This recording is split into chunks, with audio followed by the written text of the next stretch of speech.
ক্যান্টি বন্ধ করে দাও।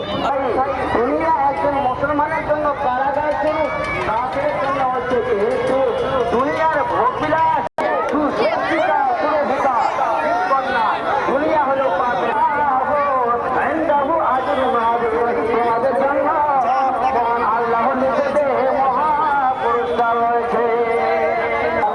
কোনদিকে পার্থিব জীবনে সৌন্দর্য কি কয়া কথা বলছেন এ ওইখানে আসেনি রে, এ ওইখানে আসেনি।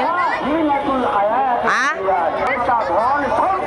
সন্তান সন্তানই হলো পার্থিব জীবনের সৌন্দর্য, কিন্তু জেনে রেখো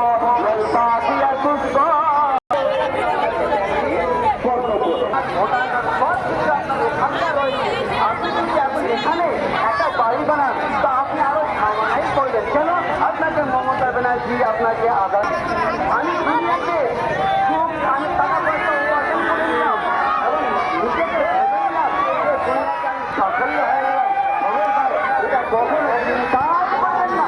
দুনিয়াকে সাফল্য হয়ে যাওয়া এটা জ্ঞানবান মানুষের পরিচয় নয়, বরং আখেরাতে আপনি কতটা সাফল্য হচ্ছেন এবং আখেরাতের জন্য আপনি কতটা কর্ম করছেন তাতেই আপনি যদি সব কর্ম করে থাকেন সেটাই আপনার কাজে লাগবে। আর এটা হচ্ছে একজন জ্ঞানবান মানুষের পরিচয়।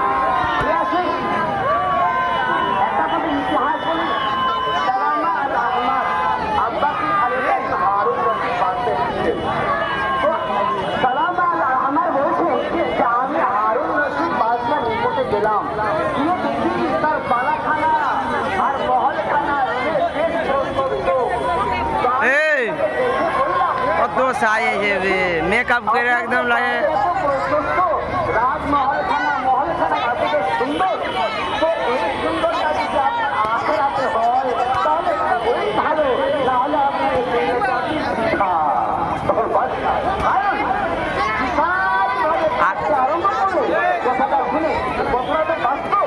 দুনিয়াতে আমার যা কিছু